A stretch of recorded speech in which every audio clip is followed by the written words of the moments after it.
ए माई, ए दादी। हाँ वो चाची ना कान में आला वाला लगा के कमरिया लपा लप करतानी। का करतिया?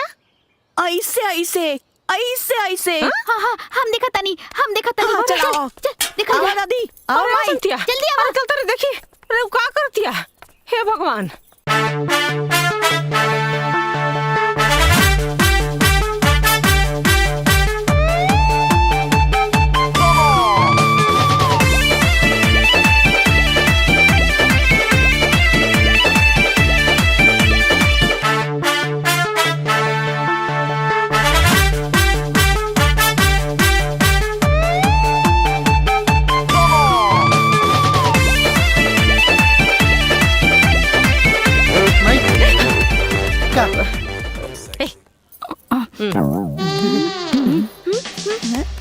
का भाई? का चाचा, का होता है सब? तर दुल्हैया का करतिया देख। अरे ई रामदेव बाबा के योगे जैसा न। ये योग के का नाम बा भैया? डांड लपकासन और का? और का एकरा के एरोबिक कहल जाला और ई कमर के कमरा होके से ना रोकेला और दाढ़ के दर्द में भी फायदा करेला। हाँ। का नाम कनिए बबुआ? ए ए ए ए ए ए बी सी डी मत पढ़, जाके अपन काम कर जा। ए तोनी के स्कूल लेके जाके जो भाग जा जा ना। माई माई माई अपन काम कर जो अरे जो।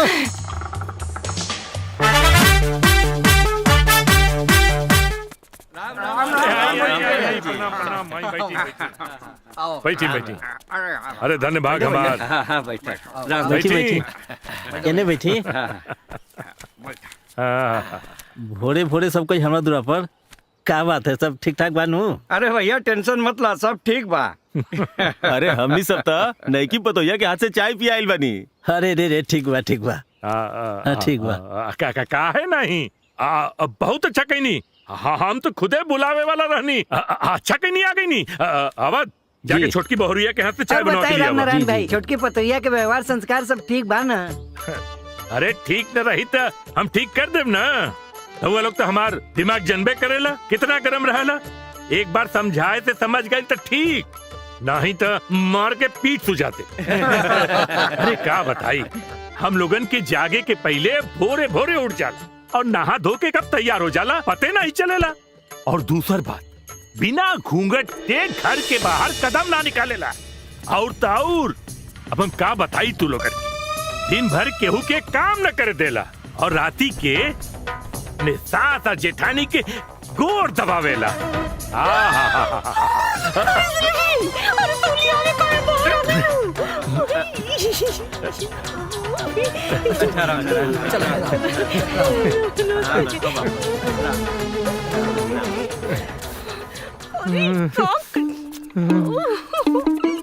अरे पूरे गांव के सामने हमारा ऐसी तैसी करवावत है, समझती कहे नहीं कर। अरे तो पहले तो बहनी, अरे ये बड़की दुल्हन, अरे छोटकी दुल्हन खदेने को साड़ी लेके आ रहे। ये भगवान, अरे जल्दी अरे ले तू बहनी, इतने हाय पहला हाय। हाँ आपकी साड़ी आप ही को मुबारक। मुझे नहीं पहनी साड़ी वाड़ी, और मैं क्यों देहाती साड़ी पहनूं? वैसे भी इतनी गर्मी हो रही है, पता है आपको कितनी गर्मी हो रही है मुझे? और आपको लगता है कि मैं पागलों वाली साड़ी पहनूंगी?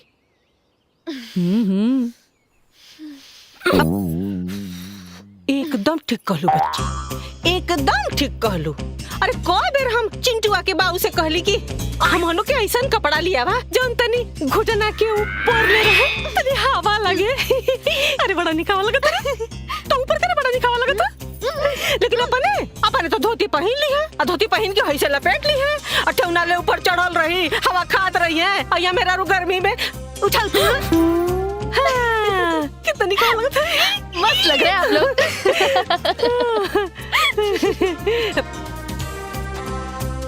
इस शहर के हवा खाए के तरीका शहर में ही रह दी। हाँ, भीतरे चली दूध उबलत बा।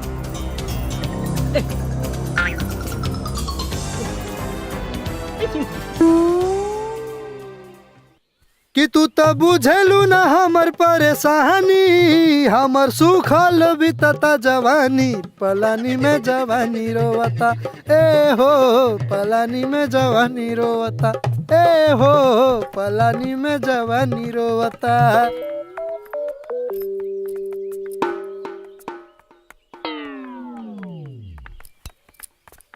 अरे आज ये एक्सप्रेस कहाँ हुआ? हमें अयोध्या घूमने जाना है। अयोध्या? हाँ? बैठा। यहाँ तो जगह नहीं है, मैं कहाँ बैठूंगी? अरे तो पिछवा जाके बैठ जा। मैं और पीछे? हाँ? बिल्कुल भी नहीं, मैं आगे बैठूंगी।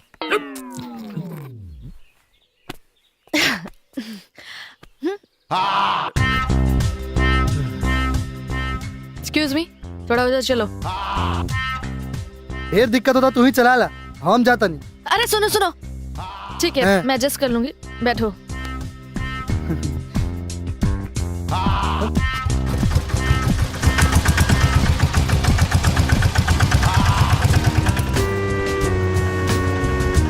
रुको, ऑटो रोको, रुको।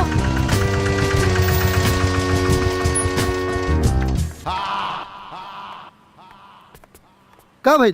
दूसरा ऑटो बुलाओ, बुलाओ उसे, कहाँ? बुलाओ। अरे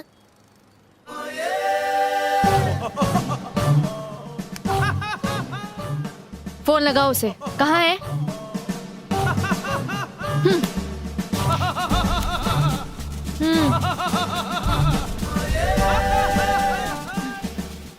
अरे बबलुआ कहाँ पहुँचने रे? अब हनुमानगढ़ी। What? आओ जल्दी। हाँ पहुंचा था नहीं, पहुंचा था नहीं।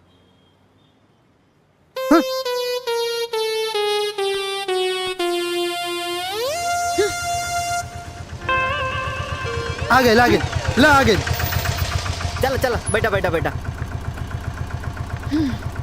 अब तो बैठा है। बैठ रही हूँ। Thank you. मजा लेते रहनी है, जाए फूटल किस्मत।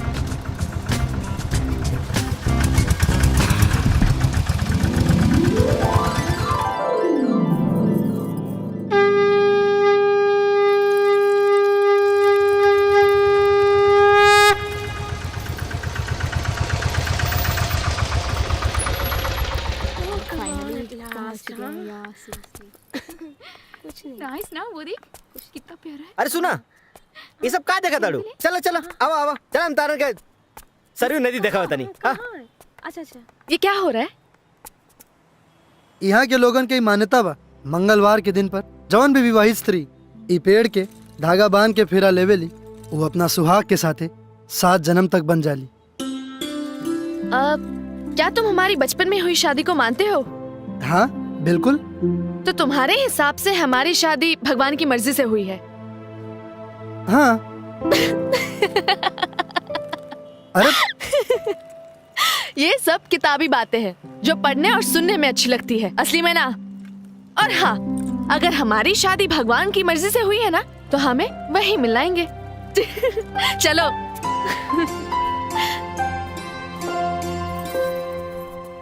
मिलन तो जरूर होके रही, काहे कि हमने इंसान के का औकात जे भगवान के मर्जी के टाल सके।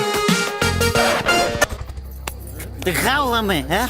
अब ही दिखाओ रे, जी दिखाओ, दिखाओ, दिखाओ हमरा के भाई, नहीं तो तुम चल ले हम। दिखाओ।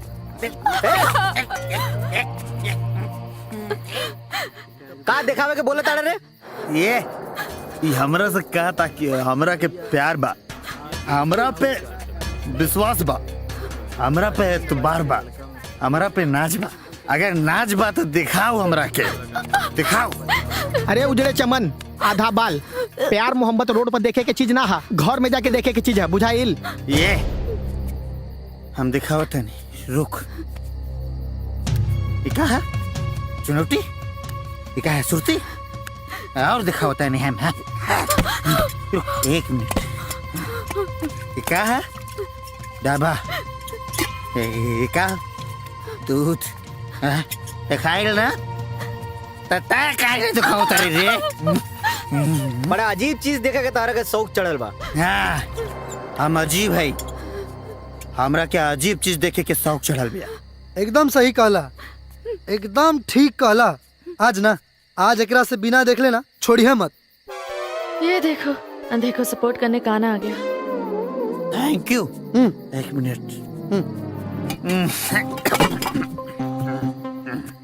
हाय इतना लोग हमार झगड़ा देखत रहले, तू हमार अब समझ ले प्रॉब्लम। हाँ अब बाकी तोहार प्रॉब्लम सॉल्व करे से पहले तू हमारे एगो प्रॉब्लम सॉल्व करा। तोहार प्रॉब्लम? हाँ भाई तोहरा खातिर हमार जान हाजिर बा। अच्छा तो एगो बात बतावा, ओकरा में का बा? ओकरा में दूध और पानी। सुना ना, अरे वो सब तो ठीक बा, बाकी और का बा में? अच्छा हाँ ऊ एकरा में घी बा। अच्छा खोआ बा।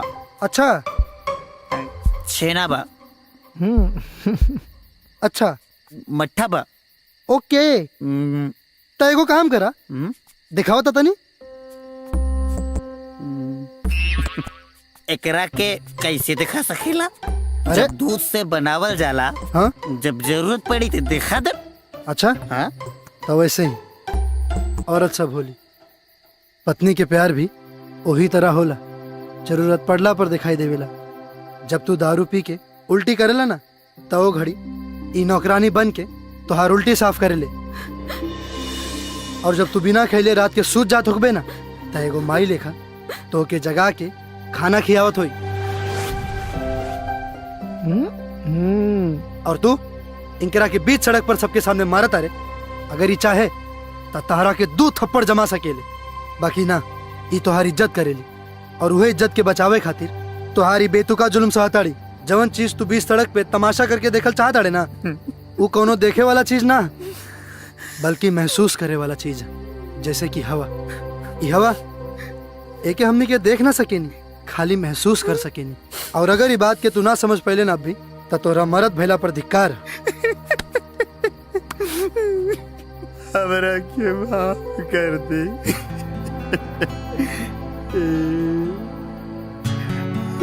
उठा, माफी हमरा से ना, अपना धर्म पत्नी अपना लक्ष्मी से मांगा।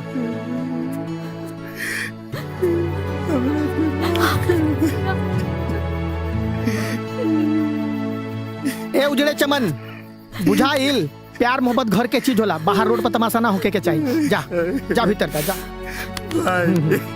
जा जा जा। भाई हमनियों के चले के? हाँ हाँ चलो भाई चलो हाँ, चलो चलो, चलो चलो, चलो चलो, घरे चलो। तमाशा चलो, हो गया, जा।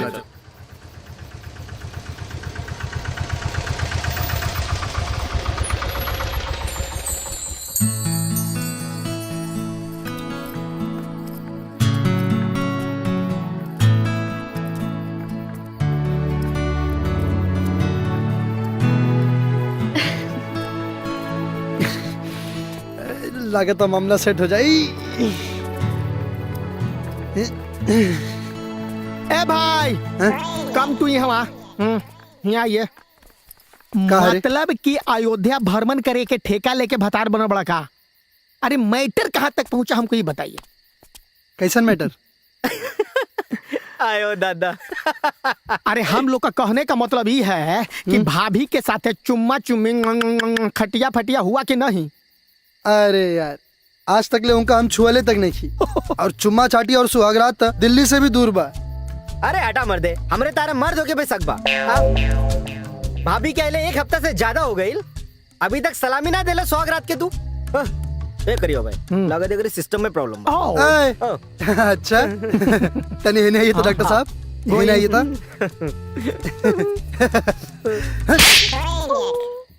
हमार सब बहुत बढ़िया बा, बाकी ओकर ऊपर वाला फ्लोर में तनी दरार बा, वो हमरा के भतार मनबे ना करेली। तू अगर के मेरा रूम माने लगी ना, ई बतावा। हम तो मनबे करेला।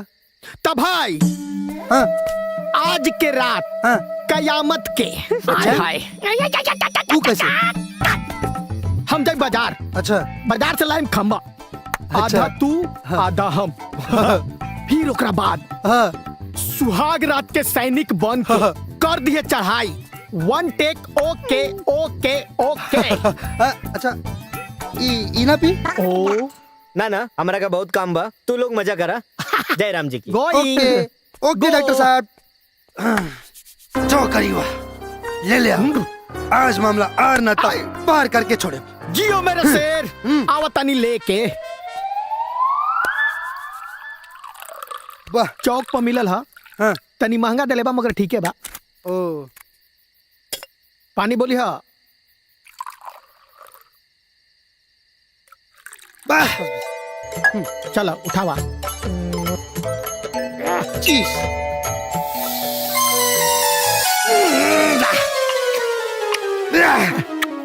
वाह मजा आ गई। भाई लगे तो कोई आवत का। जल्दी छुपा मार मार मार मार मार छुपा मुझे भी समझ में नहीं आ रहा है कि क्या करूं। एशिया कल हम लोग चले जाएंगे, तुम अपना ख्याल भाई रखना। सहेलिया जाती है हाँ क्या? बाबा, तू भी अपना पूरा ध्यान रखना, ठीक है? आफत के मोटरी साहब जितना जल्दी कपारे पर से उतरे उतने बढ़िया बा। मगर तहार तो कुछ ना भइल, हमनियों के कुछ ना भइल। हाँ तब का कल जा।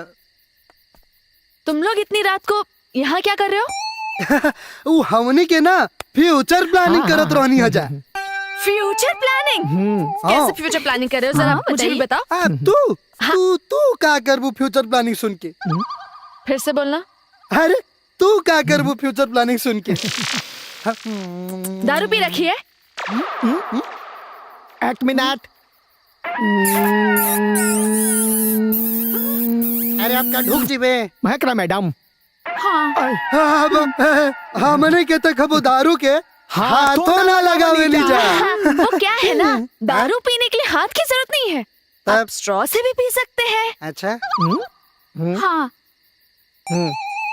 पकड़ा गई नीचा भाई। तो सुनो, अब शराफत से मेरे लिए एक पैक बना, वरना मैं चिल्ला के सबको बता दूंगी। अरे ना ना ना ना ना तू तू तू तू तू तू दारू पी लो। रोज की पैसेंजर हूँ। हे भगवान। तो चलो जल्दी जल्दी मेरे लिए एक पैक बनाओ। तू भी पिएगी क्या? नहीं यार आज मन नहीं है। चलना छोड़ना, बनाओ मेरे लिए, बनाओ। एक तो ऐसे ही ब्लैकमेल रहे, वो ही गटक जी है सब। मैडम देखिए बजट नहीं था तो नीमक मिर्चाई पे मार रहे थे हम लोग। देखा, मैंने कहा ना, मुझे पता ही था कि आज कुछ ना कुछ खिचड़ी जरूर पकड़ा है। अब जल्दी जल्दी मेरे लिए एक पैक बनाओ। पिएगी ना तू? नहीं यार। अरे चल ना यार, कल तो चली जाएगी, फिर उसके बाद पता नहीं कब महफिल जमेगी, कब हम दारू शारू पियेंगे। चल एक मिनट बनाओ। मैडम गिलास हम लोग भी पियेंगे ना। चल चल चल चल चल चल।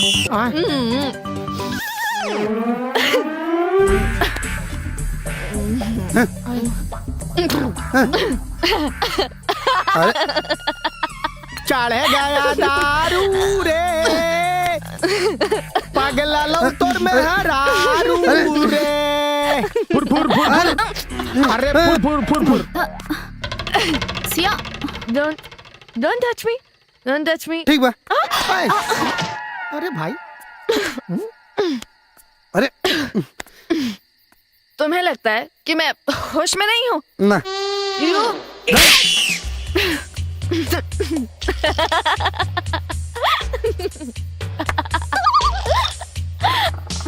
तुम्हें पता है तुम हीरो मटेरियल वाले नहीं हो, लेकिन हाँ एवरेज हो। तुम्हें ना मैं बिल्कुल पसंद नहीं करती, लेकिन हाँ तुमने ना मेरे यहाँ नहीं यहाँ कुछ तो किया है। ए भाई हमरा से झूठ बोलता रहा, सब खेला हो गया कातर की कुछ नहीं के भाई। अरे यू ना दिल के बात करती है। सुना ना। हाँ तुम्हें पता है तुमने क्या किया? क्या किया?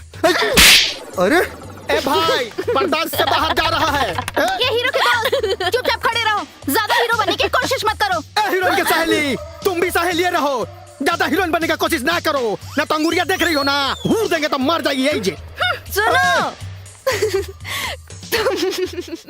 School topper, college topper, Sanskrit में यू लंबी लंबी लाइनें बोलते हो, लेकिन ये दिल के मामले में ना एकदम गवार हो। सुनो ना, कल मेरी ये और मेरी बाकी की पूरी सहेलियां जा रही है। अच्छा बा। मैं अकेले पड़ जाऊंगी। तुम मेरे दोस्त बनोगे? मेरे दोस्त। साथ रहोगे बोलो ना ना ना ना एकदम दोस्त दोस्त दोस्त दोस्त मेरे दोस्त तुम मेरे दोस्त बनोगे मेरे साथ रहोगे आप इसे रूम तक पहुंचा दो। तुम मेरे दोस्त बनोगे मेरे साथ रहोगे तुम मेरे दोस्त बनोगे चलो ओका बोका मेरे खेले के साथ